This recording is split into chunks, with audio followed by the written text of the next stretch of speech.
What's up, everyone? Welcome back to Real Red Talk, the heart and soul of authentic football fan culture straight out of Manchester. You're tuned in to our Thursday late night live. Still no Ugarte. Here we go. Just yet. It seems like it's within hours, seconds, or maybe is it still days? Who knows? We do have a bit of a backstory on why negotiations have been maybe slightly complicated, but just a little bit with Sir Jim Ratcliffe and Qatar being involved.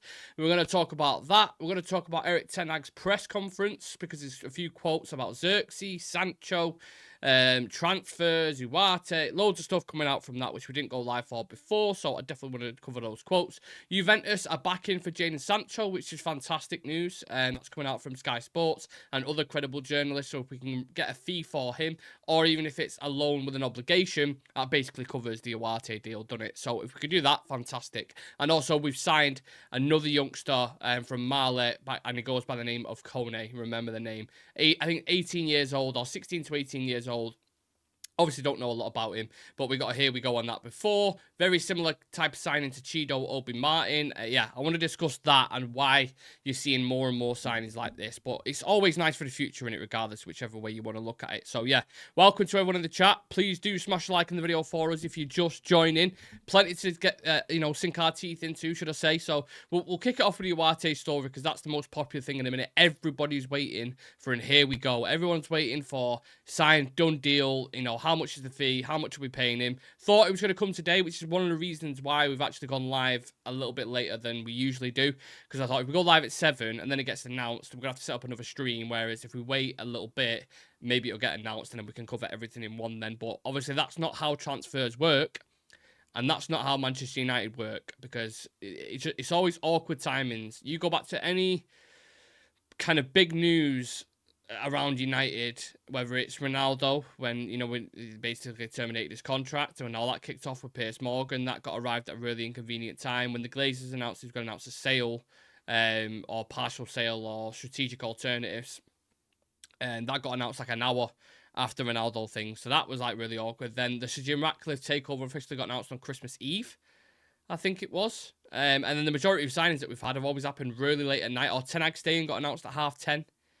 So if judging by past news and breaking news stories, it'll probably happen after I finish this live with you guys at about 10:30. Would not surprise me in the slightest. And in which case, if it does happen, then we'll go live for it, of course, and we'll cover it together. So yeah, one thing I'm not going to do, which people already put in the chat anyway, I'm not just going to repeat nonsense. Everyone knows the script with the Ugarte in a minute. They know the crack. It's basically that close to being done. Everything's fine. Personal terms got agreed months ago.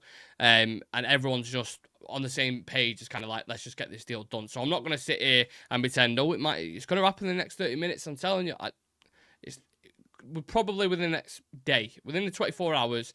If it goes into the weekend, you've got United playing on Saturday, then you're looking at Sunday. That could well happen. But you look at the reports, Romano tweeting constant emojis, eye emojis, time, Florian Plettenberg doing the same.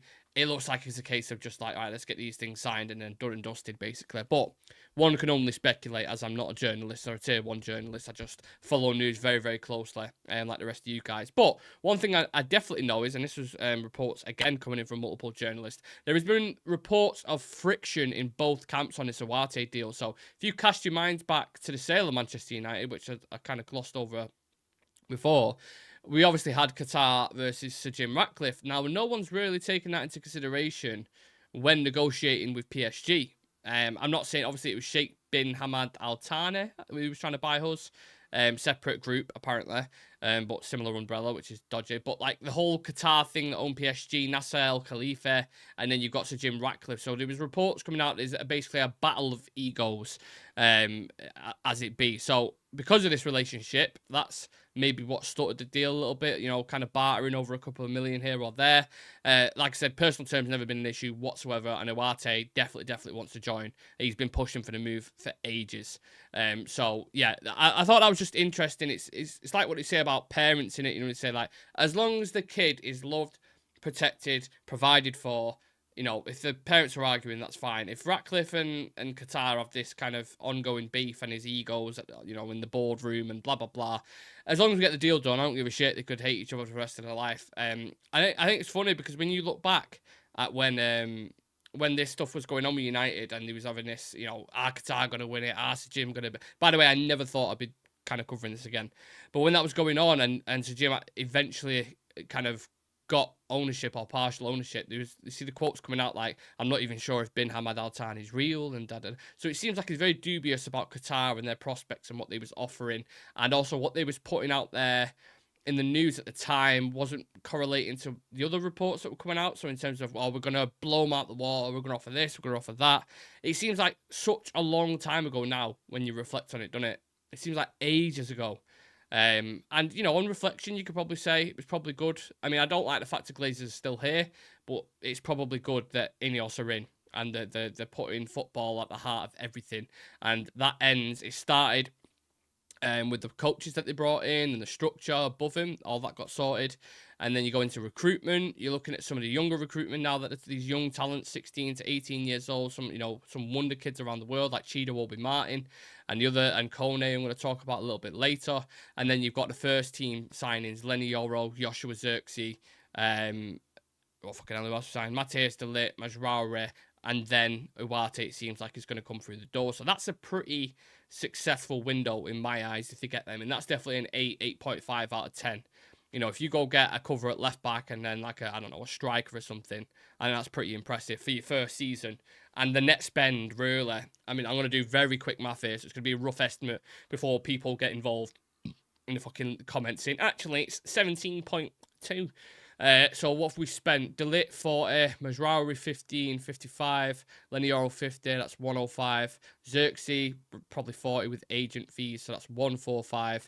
And then if we bring Ugarte in, it's probably going to be around 45, so 190. But then we've probably made, 80 million quid in sales or something? So, and especially if like a Sancho goes and a McTominay goes, probably around 100 million. So you're looking at about 90 mil, 100 mil net spend if a couple more transfers go through. And to get the 5 players that you've got, I know this is a bit of a rant, I'll get into the comments in a minute, that's pretty good. That is a pretty good window. And they've set the stall out. They said, look, we're only going to go for players really that are under 25, have promise and longevity in them. We're not going to overpay. We're not going to pay past £50 million for any of the players. And the wages that they come in on are going to be, relatively low. Like Zirkzee, 70k. What's Euro, 100k, maybe. De Ligt took a wage cut. I don't think Majari is going to be on that much, although I haven't actually seen, the details on that one. So, yeah, it's weird when you reflect on it and you look at it, and it seems like just since INEOS first came in, it's just gone like that. It's gone so quick. So what I want you to do before we get into the comments, anyone, if you're a United fan or not, especially people in TikTok, because I know you have Chelsea fans and Liverpool fans in there, you're just trolling. Try and guess the time when we get the here we go. So get it in the comments. What time do you think we'll get it? Do you think we'll get it tonight, tomorrow, over the weekend, or past Monday? I should have done a poll, actually. What am I doing? Why have I not done a poll? So the poll on YouTube, let's see. 1 second. When will we get... Oh, shit. Here we go. Let's do a poll. Do a poll. Love a good old poll, I do. Tonight, tomorrow. Probably spelled tomorrow wrong, but fuck it. Who cares? I ain't got my English teacher in here. And let's see what the general consensus is. If there is anyone in TikTok who wants to hop over to YouTube to get involved, please do. We have a lovely community over in there. There's loads of them in the chat. And yeah, I'm going to read out some of your actual comments right now, and then we'll dive into the quotes from Erik Ten press conference. How exciting. Okay, right. What are we saying, people? We've got Joshua Owen in the chat saying, I expect Koné to be in the academy, but he may be chose to be 3rd or 4th choice, DM like Obi Martin. It'll be similar, so they're both playing with the reserves, basically. And also, they was talking about him trying to acclimatise to life in Manchester, getting used to England, because it's very, very different to where he was. So, yeah. It's not going to be. It's going to be a slow burner, that one. It's it's not going to be chucked straight into the team and starting for us or even on the bench. Jay McGrogan just been having some fun with Delusion of Scousers and Blue certain bubbles on TikTok. You got to buy it every time. Well, I'm live on TikTok right now, and he's still been Quite a few trolls in there, so I kind of expect it. But for the people who are nice and United fans in the chat, I'm all for it, so it's absolutely fine. Kazi Mia saying, good evening, guys. First of all, good evening. INEOS doing a madness. Yeah, it's all right, innit? Not too bad so far. Kid Junior saying, go on. Robert Nishala, just a repeat of news. I did say at the start, I'm not going to repeat the shit, to be fair. Yes, Nick, willing to do 3 lives for us. Go on, the lad. Of course. I'm here for you lot, so yeah, if it breaks, I'll happily go live and discuss it. And I'll just be excited anyway. I want to like kind of share the excitement. Yes, Nick, just can't wait till Ugarte comes in. Be a great signing. That's from Dan Fenton.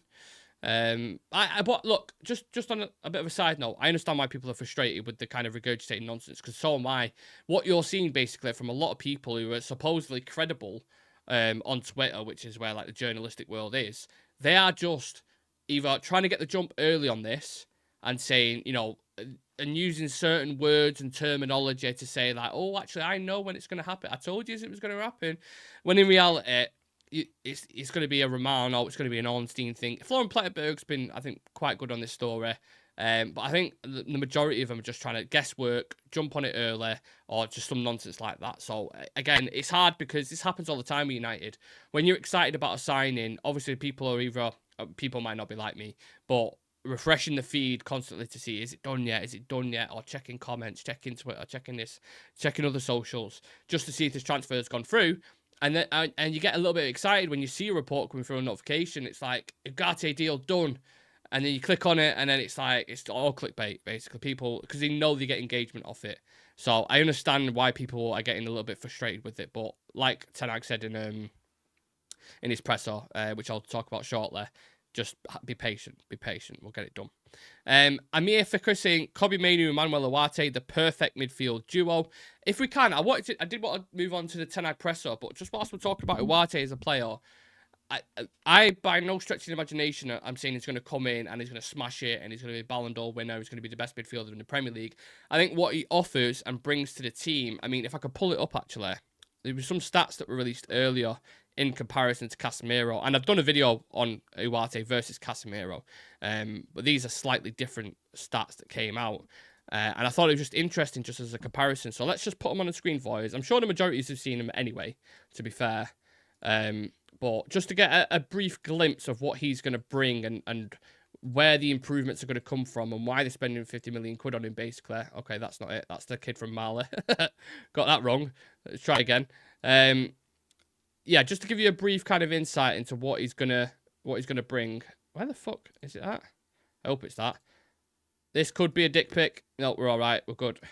So there, yeah. I don't know if you guys can kind of see that there. So interceptions comparison now with Casemiro. 1.6 to 0.7, 3.9 tackles to 3.3, 5.8 ground duels to 4.1, possession loss 7.4 times, Casemiro's 12 on average, 0.8 successful dribbles, 1.8 dribbled pass by opponents. So in every single metric there, he outperforms Casemiro in. So that's just the first thing that he brings in. Also, not to mention, I think, look, this guy brings youth, energy, 23 years old, completely fits the INEOS model. You can even play them together, like I touched on in the video. I won't dive into it too deep because there is a video on it, so check that out if you've not seen it.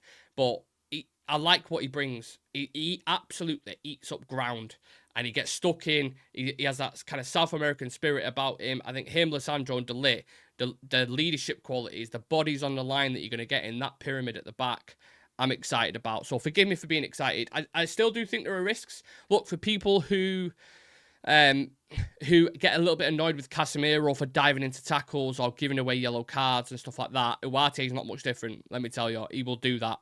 But he is relentless, and he'll go, and he'll go, and he'll go. So he's still got some flaws. I think when he gets into the final third, I heard Carl Anka describe it before, is that he gets a nosebleed.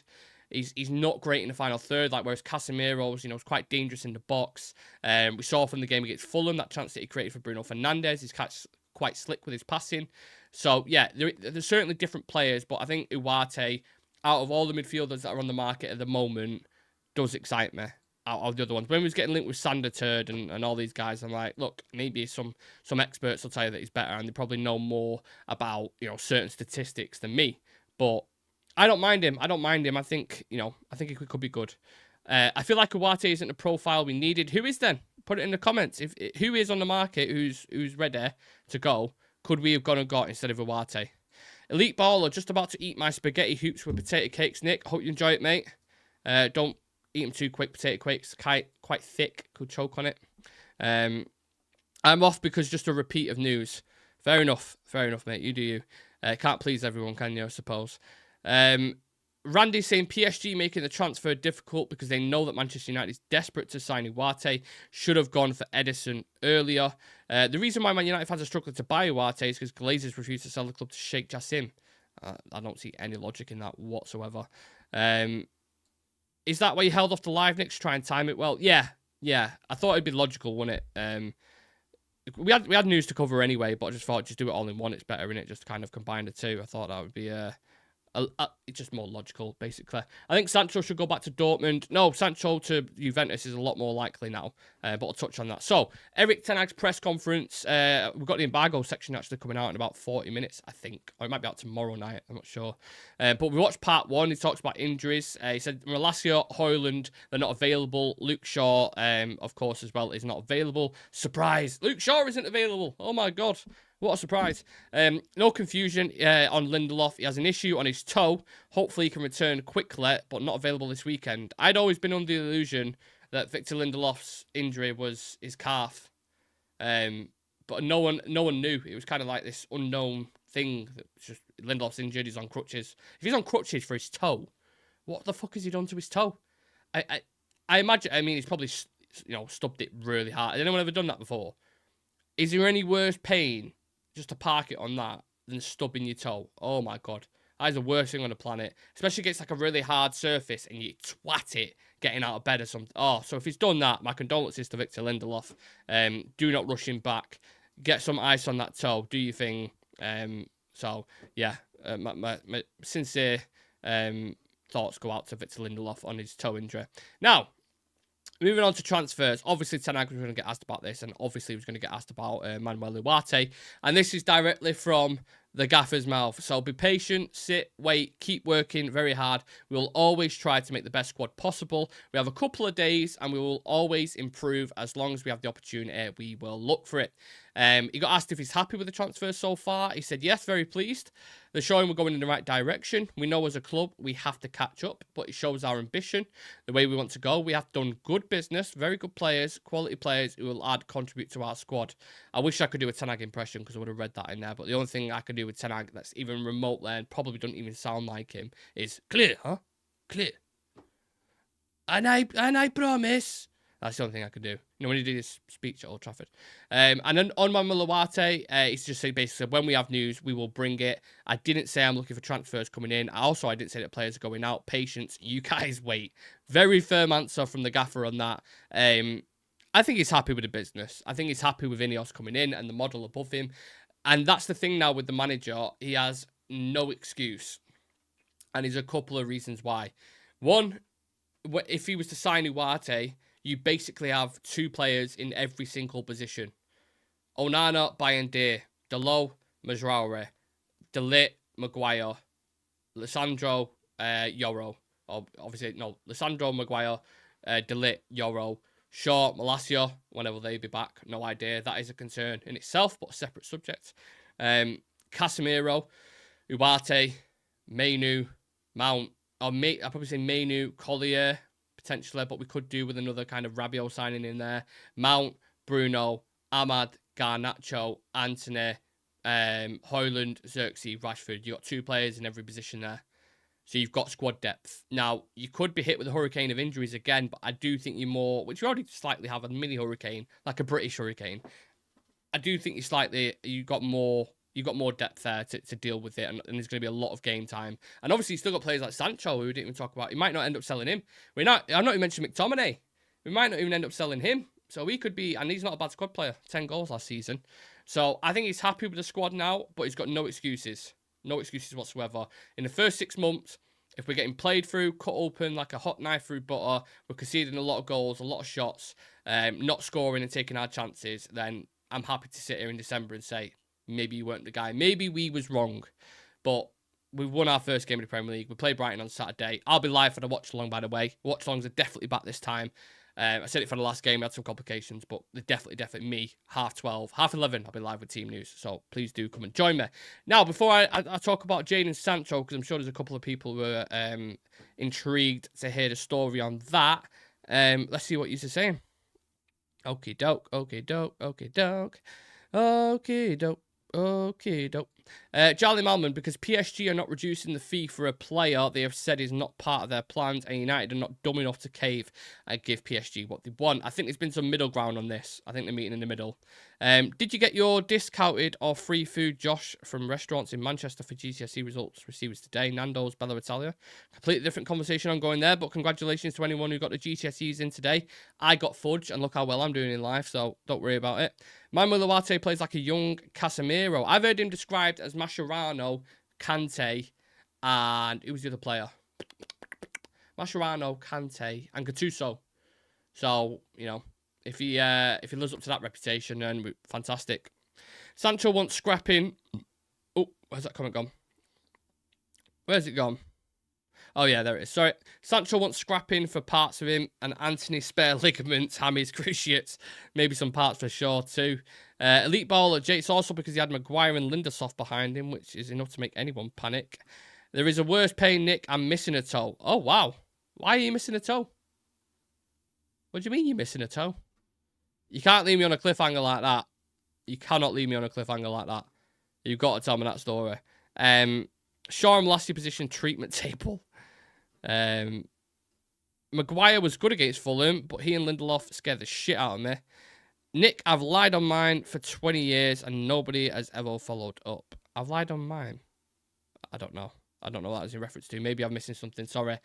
Please do get involved in TikTok. Come and join us over on YouTube. Subscribe. We're 22 subs off 6,600 subscribers, which is absolutely amazing. So yeah, if there is anyone new to the content and you just like watching football content every single day, news stories, transfers, we've got a week left of the transfer window. We're getting Muppeteers on at the end of the transfer window, by the way, just to give us a roundup of what INEOS have done. So that's going to be very, very exciting. Always love having him on. But yeah, let me get a quick swig of this. No Capri Suns today. How about Tony to United? Not going to happen as it stands. Saudi, I think it's Al-Hilal, is it? I think are in advanced talks with Tony, and they've got no money to offer Brentford. We haven't, and Tony's going to want a big wage, and Saudi have the wage to offer Tony as well. So I said earlier on the window, keep an eye on it, because I know if United was to sell Sancho, or someone like that, they would look to bring an attacker in. Like I think Calvert-Lewin's been mentioned, and Ivan Toney's been mentioned, but I think it's pretty unlikely at the minute. I'd be astonished if it happens. Right, Jadon Sancho. He got asked about him, prospect of being in the squad, etc., which again was another obvious question that you knew was going to happen. We will see. We have a squad. I hope we will have a squad with double positioning, and when we go into the season after September the 1st, that means you can't select all the players, but you need them all throughout the season. We have to manage it. The attitude of the players is very important. Sometimes they will be disappointed. They have to deal with it. You win as a squad. I think that's a bit of an indirect to Jadon Sancho. Someone asking about Sterling United, absolutely not. I'd never ever in a million years would I sign Sterling. £300,000 a week and he can't get in the Chelsea squad. Why the fuck? And we've got so many wingers, just does not make sense. He said the prizes are decided next May, and until then, we need all the players in the squad and highly motivated. That is not an expectation. That is the demand on the squad. So he set his stall out with Jadon Sancho. Now, at a similar time, we had news coming out from Sky Sports, Dharmesh Seth, who has, kind of a close eye on what things are going on United, I would say. I wouldn't say he's a Romano necessarily, but he's, Sky Sports are pretty, they won't spout shit. They're usually just late on stuff. Anyway, he said Juventus have a firm interest in signing Jadon Sancho and are exploring the conditions of a deal. Talks over personal terms have also taken place. Manchester United would consider suitable offers. Look, I think first and foremost, the majority or the consensus from what I've seen for people is they would be happy to sell him. I can count on my hand how many times Jadon Sancho's had a good performance for us. It's just not worked out. 70 million quid. If we can recoup 40 million pound for that, fantastic. But the issue I've always had with Juventus is they always try to penny pinch. And it's like any club in Italy, which I don't want to cover old ground, but it's like when you're buying a player off them, They want fucking billions and hundreds of millions.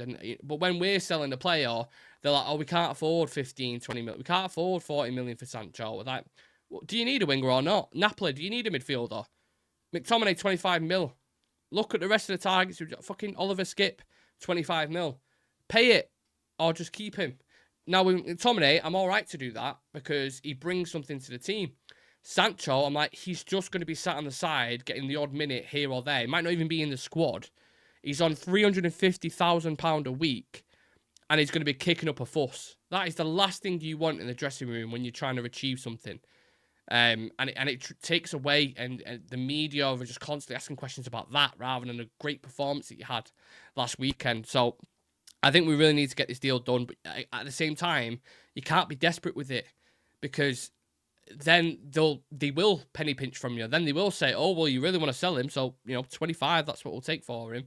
But Sancho, if you can, I think if he went to the Italian league, and you saw it in Germany as well, different, scenery, maybe a coach who appreciates it or can use him at least more in their kind of setup, then yeah, go there. You probably, if you go Juventus, you're playing Champions League football, huge reputation. Juventus are a massive club, the biggest club in Italy. They've made some exciting signings themselves. So yeah, why not, man? Why not? Let's get this deal done. But early stages. I think this one, end of the window. Keep an eye on it. On to Joshua Zirkzee. It seemed very pleasing that a player who's a striker scores his first goal in his first game. That'll give him confidence. Very pleased that it's happened. The comparison with last year and Rasmus Højlund, and when he scored against Brighton and the VAR looked, and 5 minutes later came to the conclusion, the ball crossed the line in the assist, and he had to wait 3 months for his first Premier League thing. And I think we remember that, don't we? The pressure. When's Rasmus going to score? When's he going to get his first goal? He's bought for 70 million quid and blah, blah, blah. Zirkzee, by scoring on Friday night, instantly, cut that off. Because people at TalkSport and people at other kind of media outlets sat there with a clipboard waiting for, Zirkzee's another striker who's walked through the door. He's a Dutch player. Any kind of thing they can make out an agenda to push about a United player, they would have done. But Zirkzee scoring that just, tempers them down for a little bit. Just quiet the pack down. And I'm happy with that. And I think he took his goal. I think the finish, actually, was really criminally underrated. Left foot, bottom of the boot, tucks it in the bottom corner, wins us the game. Clean sheet, 3 points. Absolutely laughing. What do we expect from him as a player, though?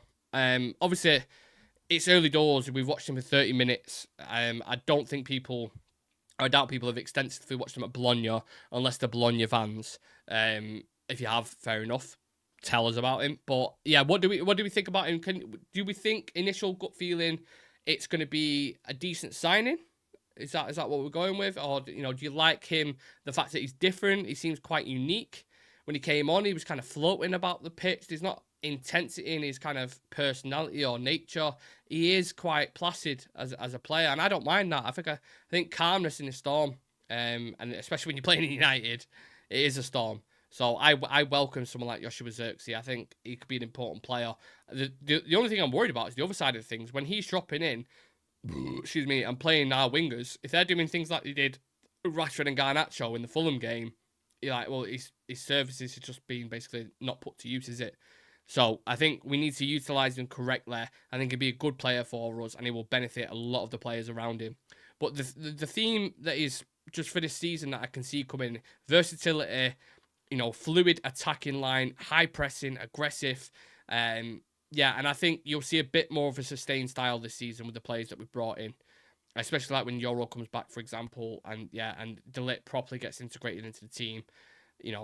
August is going to be a bit rough, bit here or there, but September, October is when you should really start to see the wheels, in motion.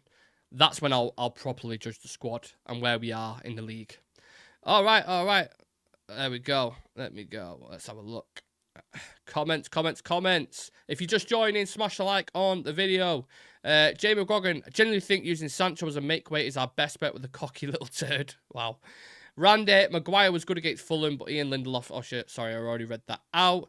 Tom Wright, I want to hear we go. What's the hold-up? Well, I've discussed a potential hold-up before about the egos at play with Sir Jim Ratcliffe and QATAR and Nasser Al Khalifa. That was a bit of a kind of stumbling block according to multiple reports. But I think just patience. These deals, I think a lot of people don't realise, they can take time. They can take time just to iron out the finer bits. You've got, you know, George Mendes, who's involved in the deal, but he's the one who's already sanctioned the move with Lenny Yoro, I think.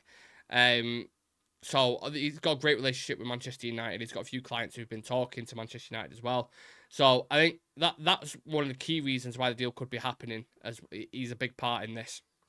PSG need to sell.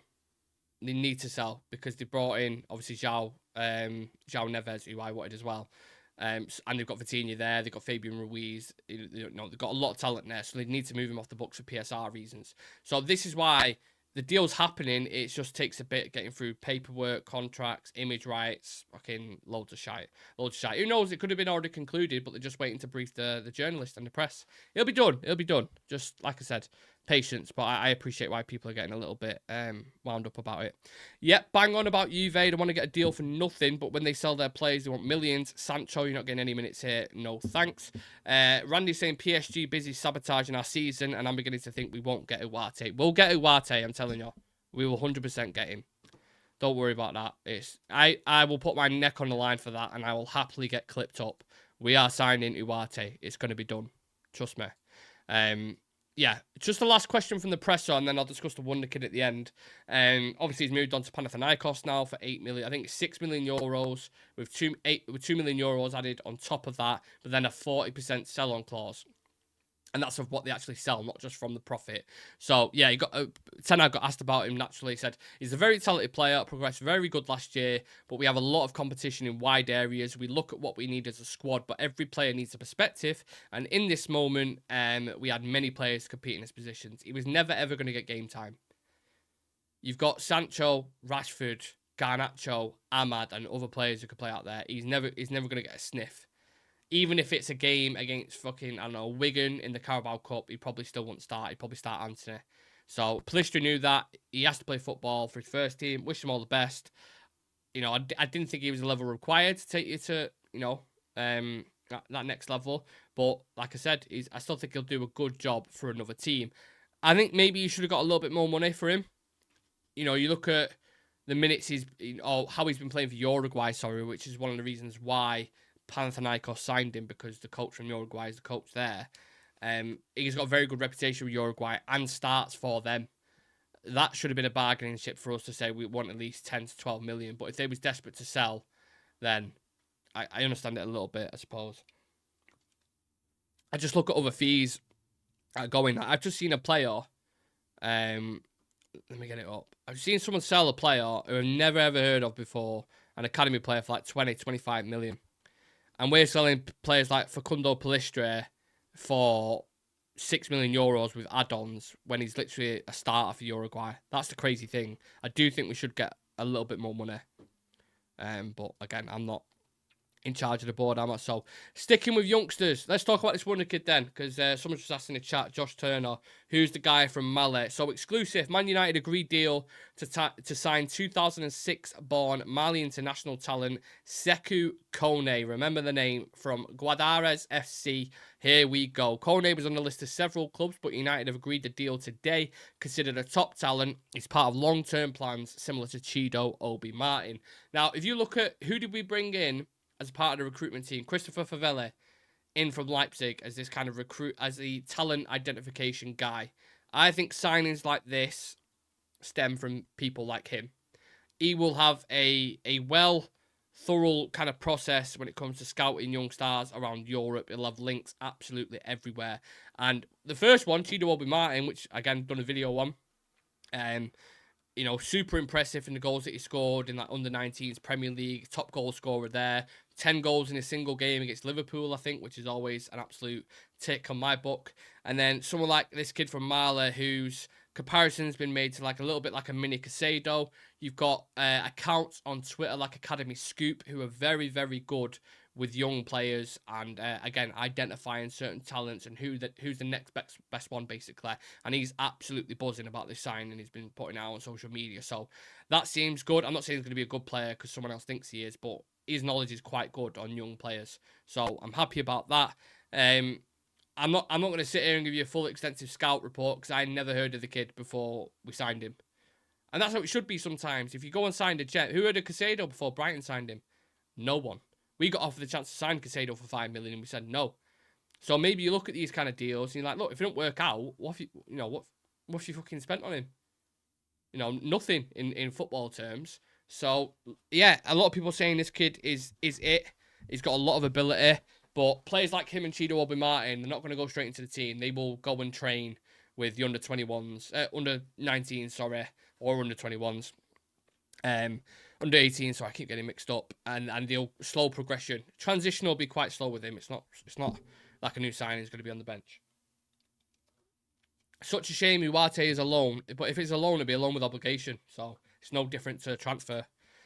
Absolutely no different. It's just if he gets paid at a later date. That's all it is. So yeah, it's I won't worry about that loan thing too much. I've heard rumours that Nick's wearing a kilt right now. I'm not. I'm wearing shorts actually, black shorts. Keeping the old how do I say it? Plums warm. No, not warm because I'm wearing shorts. Cool, let's just say. But I don't want to get banned. Jay, let's go and kidnap Kadioglu. You down? Let us know how that goes, lads. Jay, I heard Nick took a lie detector test and the lie detector confessed everything. Oh, I like that. Thank you very much. The streets are saying Nick eats mashed potatoes with his bare hands. Oh, my God. I am not that guy. I'll tell you what I do, though, which I've always been criticised. Is that the right word to use? I don't know. But when I eat cereal, so I hold my spoon like that. So I'm a digger, what they call. A digger, like, I've got my cereal there, and I do love cereal, I have to admit. I'm, like, a proper cereal fanatic. So if anyone wants to come at me with, their top 3 cereals, and I'll rank them, I'm more than happy to do that. But yeah, when I eat cereal, I scoop like that. I know some people hold it like that, and they just, look all polite. I just get right in there, man. Fucking Cheerios, whatever it is. Bosh. You know what I'm saying? That looks a bit weird doing that. Don't do that again. So yeah, I don't eat mashed potatoes with my bare hands. Sorry, not breaking news. Do not do that. If you do that, then I don't know. Maybe check his laptop because that's a little bit concerning. Let's be real. He's not good enough for Man United. Let him go to Juventus or Dortmund. If you're on about Sancho, absolutely agree. Rayster, couldn't agree anymore. Do you think Ugarte is the final signing? Great question, Mark Palmer. Fantastic question. I want to say no, but we had The Athletic come out the other day and say United are not going to sign a left-back now. So that's not going to happen. But I think it depends on outgoings. So we'll sign Ugarte, but then if McTominay goes and Sancho goes, they're going to bring someone in. Who that is, I mean, do a roulette. I don't know. Genuinely don't know. It could be a shock. It could be a Rabiot on a free. It can't even be Fofana now because he's gone to Milan. Can't be Sanderturd. I don't think we was interested in any way. If you listen to credible reports on him, which I've said this, by the way, multiple times, he was being used to put pressure on PSG to say, honestly, listen to Romano, anyone who's spoken about it, this is what he said. He was being used as a player to say, all right, well, if you're not going to sell him for that price, we've got other options. We'll go this way. All right, Sanderturd, yeah. And they're kind of side-eyeing it and they're waiting for PSG to go, oh, actually, let's sit down because we do need to sell him. We're not going to drop 10 million off it, but we can do add-ons or we can drop 5, and I think that's what they've done together. So, yeah, very long-winded answer to your question. I think if we sell players, yes. If Sancho and McTominay are still here, I'd say it's probably unlikely. And, yeah, that's what I'll go with. Nick, we all eat cereal like that, bro. Oh, cool. I thought I was a weirdo. My mates call me a weirdo for eating it like that. Good sell-on clause for Palistri. Yeah, I think it's 40%, 50%, I believe, which is great. Happy with that. And we've done that with a lot. I think we've done it with Cambuala. We did a big one with Greenwood, who's scoring goals for Marseille now. I wait for all the Greenwood party to turn up in TikTok because you always get some who are like, save him. Oh, I'll save your Greenwood. You're like, you're fucking weird, mate. I don't know what's up with you. But 40%, 50% sell-on clause, whatever it is. So that's great with quite a few of the players. And then that's just like another window on top when they do eventually sell them in 2-3 years' time or 4 years' time. You extra profit, then you get another 60, 70 million coming in. Just because, I mean, why is seeing that now, you're like, oh, great. Why the fuck did we never do that before? And I can't remember seeing a deal like, oh yeah, United have worked on 40% sell-on fee, buyback clause, blah, blah, blah, all this kind of stuff. You never heard. Now we're hearing it. We're like, oh, that's all right, isn't it? Sell-on clause. Never ever did it with previous signing. I mean, I'm sure there was certain deals, there was clauses in them, but I never heard of it. Never heard of it. De Jong to United, here we go. If that happened, I would shave my head on a live right now.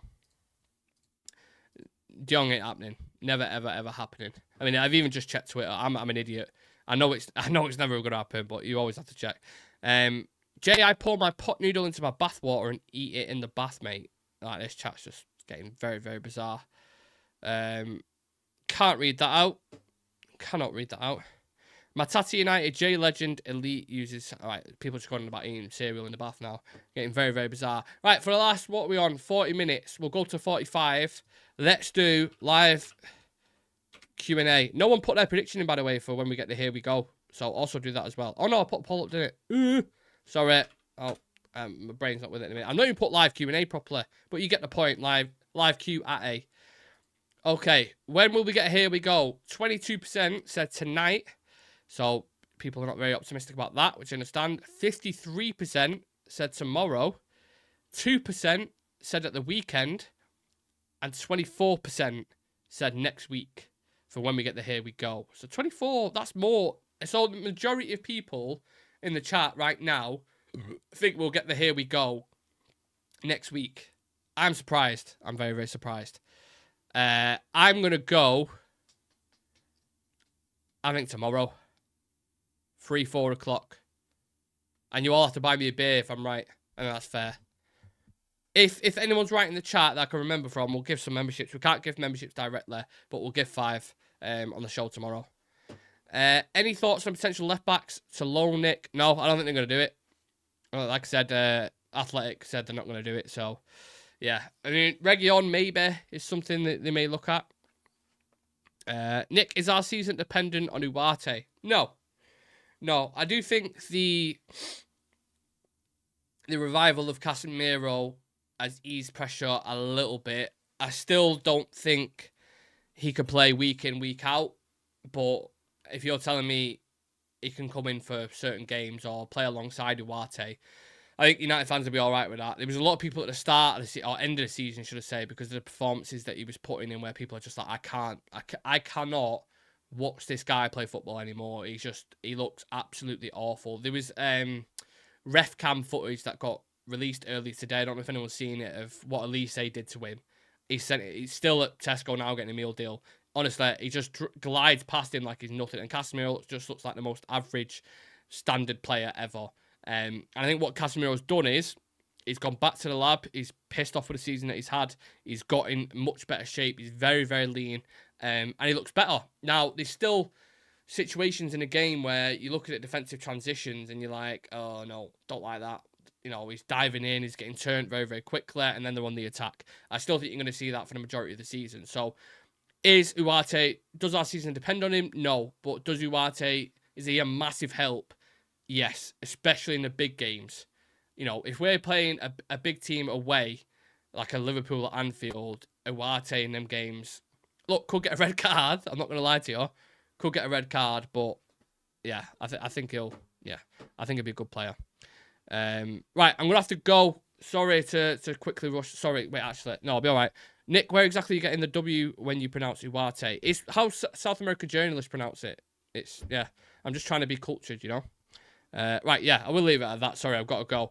Appreciate your time, people. Love every single one of you. Please do smash like the video, subscribe to the channel. We'll be back at 12 o'clock tomorrow, maybe with a Here We Go and Ugarte. So come and join us. Appreciate all of you, especially in TikTok as well. And I'll see you in the next one, yeah?